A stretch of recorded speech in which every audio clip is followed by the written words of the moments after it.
今天要去158户人家去做拜访，然后会在最后一站去建一个图书馆。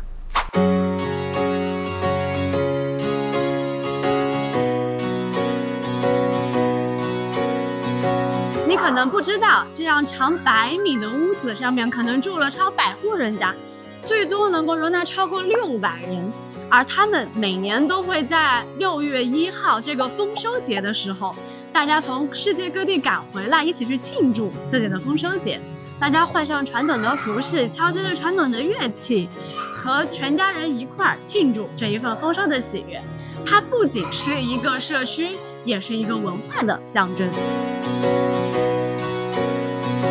图书馆这个概念是怎么来的？图书馆这个概念啊，因为其实我们过去来到这个明都鲁的时候，我们就来到这个长屋，我们就发现到这个长屋里面，它有一个非常独特的建筑的特色，就是我们在房子的外面这里呢是作为它的活动空间，然后我们就想着 ，what if 我们可以来让一群大专生们一起把它带进来这里的时候 do something。那时候我们就看到，其实这个的 social 的地方跟大专生，它可以做一个的连接，就是把教育、文化跟知识融合进来这个长屋里面，所以我们就启发了这个要把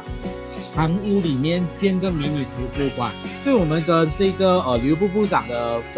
办事处那边就沟通了，就一起合作了，在其中的4间的这个长屋里面呢，来去盖这个迷你图书馆。我们这次的这个迷你图书馆呢，我们也是在10所大学里面，就是来自我们不同的参加的这个的团员，他们各自的大学就做募捐的一个活动。来在自己的学校里面来去做筹书啊、捐书啊，号召自己的朋友，通过自己的影响力来去把更多的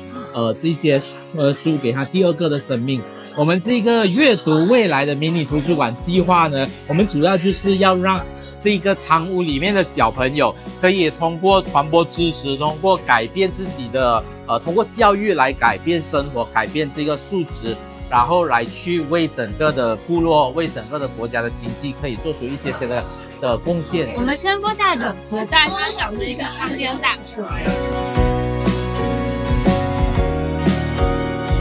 我们今天一天去了那么多个长屋，又在这里给大家建了一个小的图书馆，说说你的感受吧。我觉得这次的活动非常的有意义，因为首先这是我第一次，我长了那么大，人生21岁，这是第一次来接触到马来西亚东马这一方面的就是传统文化，那时候我们所欢庆的这个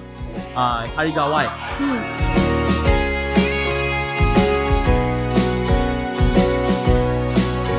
我来马来西亚快10年了，我还没有见过原住民，所以我就非常非常的感兴趣。那你会想带更多的中国人或者世界各地的人再回来到这个地方，感受这份东马的传统？好，当然了，明年我们再来，明天再见，明天再见。